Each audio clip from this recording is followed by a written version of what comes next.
Bryce Harper llegó a Grandes Ligas con el hype más grande que no se había visto desde los tiempos de Ken Griffey Jr. Fue portada de Sports Illustrated a los 16 años y elegido número 1 en el draft de 2010. Y a diferencia de muchos fenómenos adolescentes, este sí cumplió las expectativas. Debutó en 2012 con apenas 19 años y ganó el novato del año, mostrando desde el inicio poder, velocidad y una intensidad brutal. Pero este talento tan descomunal no solo le ha traído uno de los contratos más grandes en la historia de Grandes Ligas de $330 millones, sino también pelotazos, abucheos y mucho hate por parte de aficionados de todas las franquicias, incluidos los de su actual equipo. The Washington Nationals select Bryce Harper. I put more pressure on myself than anybody in this world. I want to play as hard as I can. I want to win every single game. Bryce Aaron Max Harper nació el 16 de octubre de 1992 en Las Vegas, Nevada, en una familia trabajadora muy unida. Su padre, Ron Harper, era un obrero del acero, un tipo fuerte y exigente que acostumbraba a llevarlo a batear después de su jornada de trabajo, sin importar el calor del desierto de Nevada. Bryce creció junto a su hermano mayor Brian Harper, quien también jugaba béisbol y más tarde sería su compañero en la universidad. Desde los 3 años, Bryce ya sostenía un bat más grande que él, y a los 5 ya competía con niños de hasta 8 años en las ligas infantiles. No solo era bueno, destrozaba la pelota. En los torneos locales de Las Vegas, Harper pegaba home runs que literalmente salían del parque, tan descomunales que los entrenadores rivales empezaron a pedir actas de nacimiento para comprobar su edad. Su competitividad era brutal. Si perdía, se molestaba consigo mismo, no con los demás. Desde pequeño se notaba que tenía algo distinto, un enfoque casi profesional, siendo solo un niño. Bryce empezó a destacar por encima de todos. En una temporada llegó a batear más de .700 de promedio, con más de 20 home runs en apenas 40 partidos. Sus padres tuvieron que buscarle equipos fuera de Nevada, porque ya no había competencia local suficiente para su nivel. A los 11 años ya era considerado un fenómeno nacional. Varios scouts universitarios habían escuchado hablar de un chico de Las Vegas que podía batear bolas a más de 350 pies con un bat de aluminio. A esa edad, Harper pasaba más tiempo en el campo que en casa, y su papá era su principal entrenador, trabajando horas extras para pagarle viajes y equipamiento. Harper asistió a Las Vegas High School, donde jugó para los Wildcats. Desde su primer año se convirtió en el jugador más observado del estado. Su ética de trabajo era obsesiva. Llegaba antes que los entrenadores, se quedaba después de los entrenamientos y su padre lo hacía correr por el desierto si no daba su máximo. Su coach de secundaria, Sam Thomas, recordaba que Bryce entrenaba como si estuviera en ligas mayores y que incluso pedía enfrentarse a lanzadores universitarios solo para probarse. Durante su etapa en la preparatoria batió más de .550, con más de 20 cuadrangulares y robó más de 25 bases, mostrando también su velocidad. Y llegó a lanzar rectas de hasta 90 millas, aunque lo suyo siempre fue el bateo. En junio de 2009, cuando apenas tenía 16 años, Sports Illustrated publicó una portada que lo hizo famoso en todo el país: Bryce Harper, el elegido. En esa nota, el periodista Tom Verducci lo describía como el LeBron James del béisbol.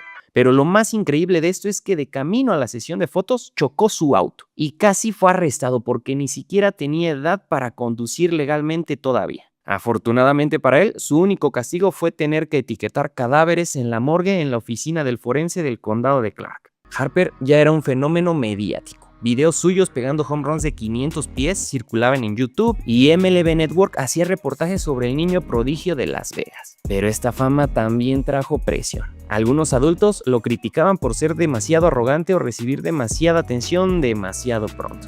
Harper, sin embargo, respondió con números. Y en lugar de terminar sus 2 últimos años de preparatoria, Bryce y su familia decidieron acelerar su educación, obtener un examen de equivalencia de secundaria y entrar a la universidad con solo 16 años. El objetivo era claro: ser elegible para el draft de MLB un año antes, ya que los jugadores de preparatoria no pueden entrar al draft hasta cumplir cierta edad o graduarse. Así, en 2009, Harper ingresó al Colegio del Sur de Nevada, una universidad de la Liga Junior que jugaba en el sistema de bats de madera, más parecido al de las Grandes Ligas. Y a los 17 años, Bryce ya estaba enfrentando a lanzadores de 20 y 21 años, y los destrozaba.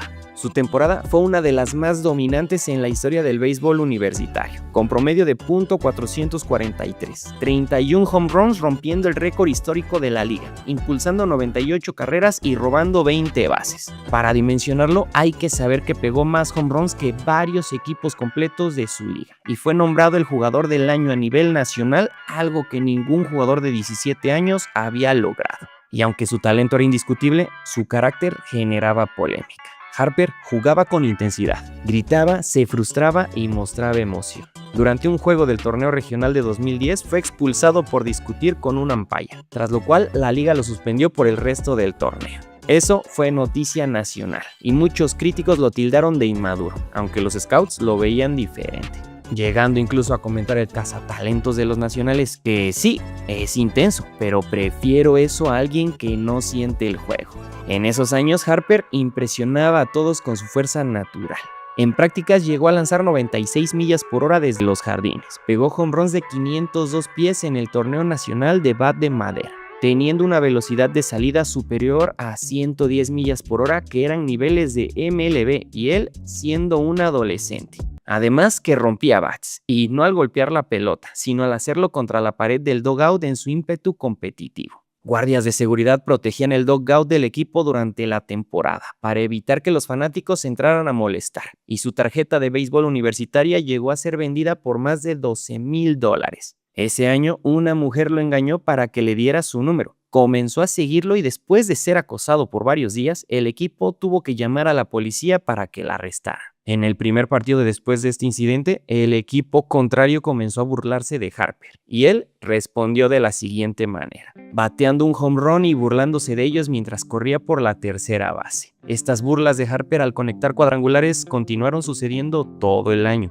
por lo que los equipos comenzaron a golpearlo a propósito. La actitud de diva, como empezaron a llamarlo algunos medios, solo traía más atención y expectativas sobre el adolescente. Y cuando llegó junio de 2010 no había ninguna duda. Bryce Harper sería la primera selección general del draft de MLB, y los Nacionales de Washington lo eligieron número 1, apenas un año después de haber tomado también a Steven Strasburg. Lo curioso es que Harper, para fortalecer su perfil profesional, se registró oficialmente como receptor en el draft, aunque todos sabían que su futuro estaba en los jardines, y firmó un contrato récord para un jugador de 17 años de $9.9 millones por 5 años, bajo la protección del agente Scott Boras, el representante más poderoso del béisbol. Al siguiente año, Bryce Harper apenas tenía 18 cumplidos cuando se presentó por primera vez al Spring Training de los Nacionales de Washington. Era su primer contacto con el béisbol profesional. El ambiente era de expectativa total. Había más periodistas en su primer día de entrenamiento que para cualquier otro jugador del equipo, incluyendo veteranos de grandes ligas. Cada swing suyo se grababa en cámara lenta, cada movimiento se analizaba en ESPN y cada frase suya se convertía en titular. Desde el día 1 las comparaciones eran pesadas. El nuevo Mickey Mantle, el LeBron James del béisbol, el salvador de los nacionales. Los coaches sabían que no lo subirían aún a grandes ligas, pero querían probar su madurez, su disciplina y su adaptación a la rutina profesional. El manager en ese entonces, Jim Riggleman, dijo algo muy claro. No estamos viendo solo si puede batear, estamos viendo cómo maneja ser Bryce Harper. Desde los primeros entrenamientos, Harper demostró que era real. Su poder era impresionante. Conectó home runs que sobrepasaban la barda de los campos de práctica y caían en los estacionamientos. Los compañeros veteranos como Jason Ward o Ryan Zimmerman reconocían que su talento era inigualable, aunque algunos notaban su confianza casi arrogante. Durante las prácticas de bateo, Harper destrozaba las pelotas. En un solo día de BP se reportó que conectó más de 10 home runs seguidos por todo el jardín derecho, algunos de más de 450 pies. Pero el hate, a pesar de todo, lo seguía. El problema era que Harper no solo era un prospecto, era un fenómeno mediático, y eso incomodaba a muchos dentro y fuera del campo. Algunos fanáticos y jugadores lo veían como un chico sobrevalorado, que aún no había demostrado nada en MLB, y Harper no ayudaba mucho a calmar las críticas. Llegaba al campo con su ya famosa mochila roja con el logo LV de Las Vegas. Lucía un mohicano cuidadosamente peinado, algo poco común en un deporte tradicionalista como el béisbol. Además, que usaba joyas llamativas y un protector de brazo con su nombre grabado. Cosas que para el 2011 eran aún más escandalosas que actualmente. Todo eso hacía que algunos lo consideraran demasiado confiado o incluso un chico mimado. En 2011, Harper debutó en juegos de pretemporada. Los nacionales lo usaban como bateador designado o jardinero derecho suplente, enfrentando lanzadores de grandes ligas por primera vez. Su primer hit llegó en su segundo juego, un sencillo sólido al jardín. Luego conectó un doble que casi sale del parque y cada turno era recibido con aplausos y cámaras. En total, durante ese Spring Training bateó para .389. Los scouts y directivos quedaron encantados. Dijeron que el poder y el contacto eran legítimos, pero que necesitaba tiempo para pulir su disciplina al bate y sobre todo madurar emocionalmente porque los conflictos dentro del terreno no se hicieron esperar. Durante un entrenamiento tuvo un encontronazo verbal con un coach al no estar de acuerdo con una corrección de mecánica. Se dice que el incidente no pasó a mayores, pero la prensa se enteró y exageró la historia. Más adelante, en un juego de exhibición, festejó efusivamente un doble y provocó miradas incómodas de los rivales. No era que Bryce buscara el conflicto, simplemente jugaba con emoción real, lo que en un deporte tan tradicional como el béisbol no siempre era bien visto. De hecho, varios reporteros en ese entonces escribieron que más de un pitcher estaba ansioso por ponerlo en su lugar. Pero los nacionales lo protegieron. Casi siempre jugaba en los innings finales, contra relevistas jóvenes o novatos de otros equipos. Esa estrategia evitó enfrentamientos con lanzadores experimentados que podrían probarlo con una bola rápida al cuerpo. Pero hubo momentos en los que sí se notaba la intención de intimidarlo. En un juego ante los Cardenales, un veterano le lanzó 2 rectas a la cabeza. Y en otro partido contra los Bravos, un rival le gritó desde el dugout después de fallar un swing, algo así como "bienvenido al show, niño". Harper no respondió verbalmente, pero según testigos su mirada lo decía todo. Era una especie de duelo psicológico. Los lanzadores probaban si podía mantener la compostura, y él lo hacía. Y aunque no lo golpearon mucho, sí salió lastimado un par de veces por su estilo de juego agresivo. En una jugada de rutina se lanzó de cabeza a primera base y se raspó el mentón. En otra, chocó con la cerca del jardín derecho tratando de atrapar una pelota y tuvo una pequeña torcedura de cuello. Esos momentos demostraban que Harper jugaba sin miedo al dolor, lo que impresionó a los coaches, pero también los preocupó. Sabían que era un chico de intensidad total, que debía aprender a controlarse. Los nacionales decidieron bajarlo a las ligas menores después del Spring Training, como estaba planeado desde el inicio. Antes de irse, los entrenadores hablaron con él sobre manejar la fama, el ego y la presión. El propio Jason Worth, que había firmado un contrato enorme ese año, se acercó a él y le dijo: "Tienes todo el talento del mundo, pero tienes que aprender a ser profesional. Todos te están mirando". Harper tomó ese consejo muy en serio y en entrevistas posteriores reconoció que ese primer sprint training fue un golpe de realidad, un punto de inflexión donde entendió que no bastaba con ser el más talentoso, también tenía que ser el más disciplinado. Pero la historia cambió unas semanas después, cuando empezó su primera temporada profesional en Clase A. Ahí comenzaron los pelotazos intencionales, los abucheos y las provocaciones. Los lanzadores jóvenes querían poner en su sitio al prospecto más famoso del país y Harper recibió varios bolazos, algunos evidentemente con mala intención. En una ocasión, después de un pelotazo en la espalda, Harper corrió a primera base y se robó la siguiente base de inmediato, solo para mirar al lanzador con una sonrisa desafiante. Ese tipo de actitudes lo hicieron tan odiado como admirado. Durante las semanas finales del entrenamiento, Harper sufrió una molestia leve en el pulgar izquierdo, producto de un swing demasiado violento, algo común en su estilo.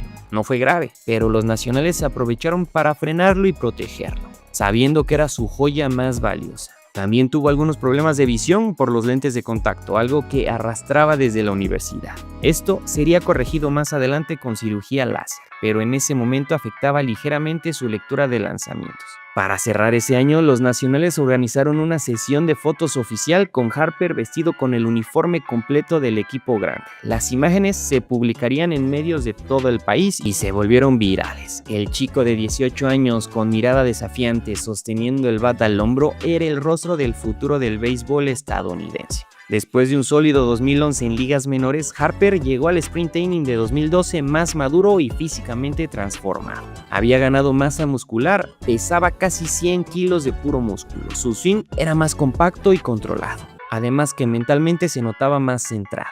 Los nacionales no tenían pensado subirlo tan pronto. El plan original era dejarlo unos meses más en AAA para afinar detalles. Pero una serie de lesiones en el equipo grande sumado al bajo rendimiento ofensivo aceleraron la decisión. Y en abril de 2012 los rumores eran imparables. Finalmente, el 27 de abril de 2012 el manager David Johnson recibió el orden del gerente general Mike Rizzo: súbelo ahora.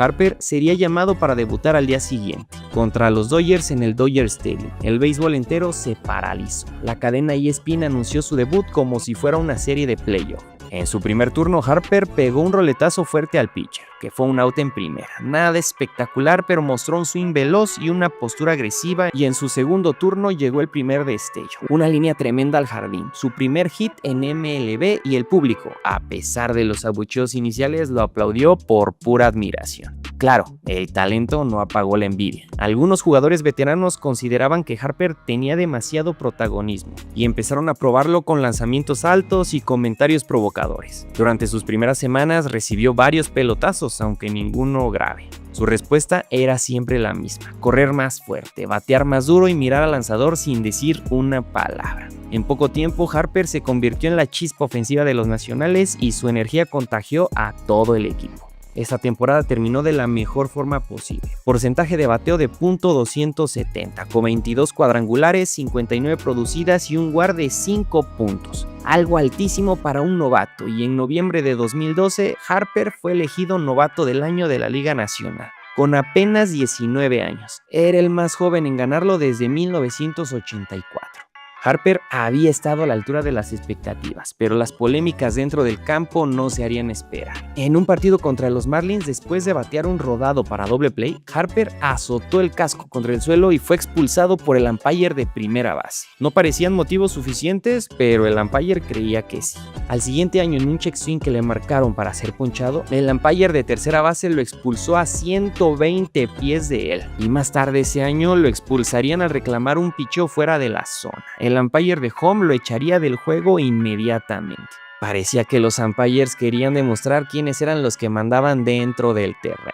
Discutiendo cada vez más acaloradamente con ellos, el temperamento de Harper era observado con lupa por los periodistas y analíticos del deporte, y los enfrentamientos a golpes también llegaron, e incluso con sus propios compañeros. En septiembre de 2015 tuvo un enfrentamiento con Jonathan Papelbon, compañero de equipo. Era el octavo inning de un juego contra los Phillies de Filadelfia. El marcador estaba 4-4 y Harper batió un elevado flojo al jardín izquierdo. Mientras trotaba hacia primera base, Papelbon desde el dugout le gritó a su compañero de equipo, y cuando Harper regresó al dugout, Papelbon lo confrontó cara a cara. La discusión subió de tono y de pronto Papelbon lo tomó del cuello y lo empujó contra la pared del dugout. La escena duró apenas 10 segundos, pero se volvió viral.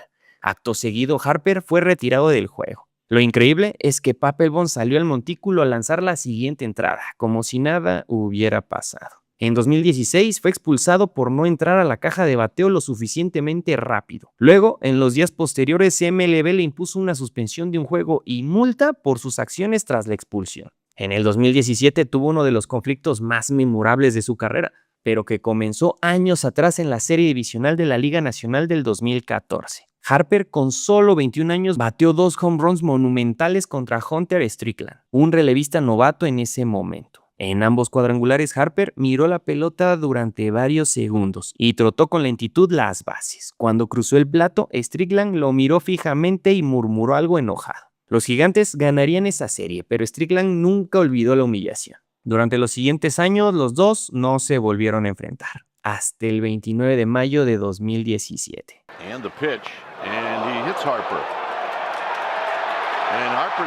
Era el primer lanzamiento al enfrentar a Harper, y Bryce reaccionó lanzando su casco y cargando hacia el montículo. En la confusión, Harper y Strickland caen al suelo y varios intentan separarlos. Sin embargo, Michael Morse, compañero de Strickland, choca violentamente con Jeff Samardzija intentando interponerse. Ese choque fue brutal. Morse, de casi 2 metros y 110 kilos, recibió el impacto en el hombro y la cabeza, lo que provocó una conmoción cerebral. Esa lesión acabó con su carrera prácticamente. Fue puesto en la lista de lesionados y nunca volvió a jugar en MLB. Harper seguiría teniendo otros roces menores con jugadores rivales y hasta la fecha ha sido expulsado 21 veces en Grandes Ligas, 4 de ellas cuando ni siquiera ha estado en el campo. la mayor cantidad para cualquier jugador desde que Harper debutó. Aparte de continuamente ser visto golpeando cascos o bats ante la frustración, los nacionales le colocaron un saco de boxeo en el clubhouse para que Harper lo golpeara en vez de a una pared o un locker y resultara lesionado. Y hablando de lesiones, Harper, en su afán de competir y la intensidad con la que juega, ha llegado a lastimarse en múltiples ocasiones, aunque siempre intenta minimizar la gravedad de estas para seguir en el terreno de juego. El 13 de mayo del 2013, Harper sufrió una aparatosa caída al chocar contra la pared del jardín derecho en el Dodger Stadium.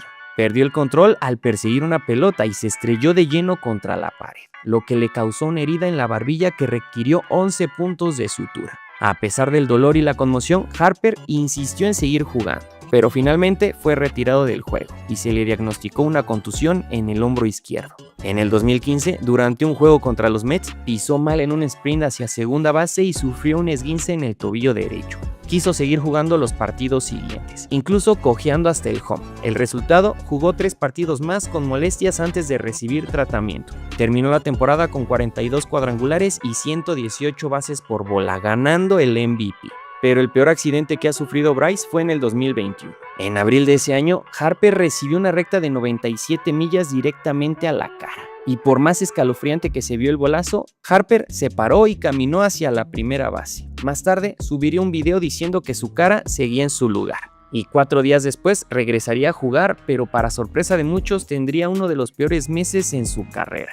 Se poncharía el 40% de sus turnos, por lo que fue puesto en la lista de lesionados, porque de alguna manera se había lastimado la muñeca durante el pelotazo en la cara. Lo que no se sabía era que necesitaba tiempo para recuperarse del shock que había sido el golpe para él. En una entrevista al final de la temporada, rompería en lágrimas al recordar ese momento del año. Pero a pesar de todo, el pelotero regresaría 2 semanas después. Y aunque no fue llamado al Juego de Estrellas ese año, durante la segunda mitad de la campaña puso números tan dominantes que de la nada ganó su segundo premio al jugador más valioso. Harper ha sido llamado 6 veces al Juego de Estrellas. Ganó el premio a Novato del Año. Tiene 4 Silver Sluggers. Ganó el Home Run Derby del 2018. Tiene 2 premios al jugador más valioso, además de tener un promedio de bateo de .280, con 363 cuadrangulares, más de 1,800 hits, 1,051 carreras impulsadas y a pesar de esto, ha sido votado por los jugadores 4 veces como el jugador más sobrevalorado de todo Grandes Ligas. Por más polémico que sea, no podemos negar que Bryce Harper se ha consolidado como uno de los mejores peloteros de su generación,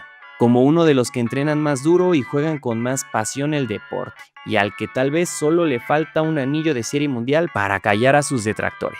Pero ¿esto significaría que la gente dejará de odiarlo? No.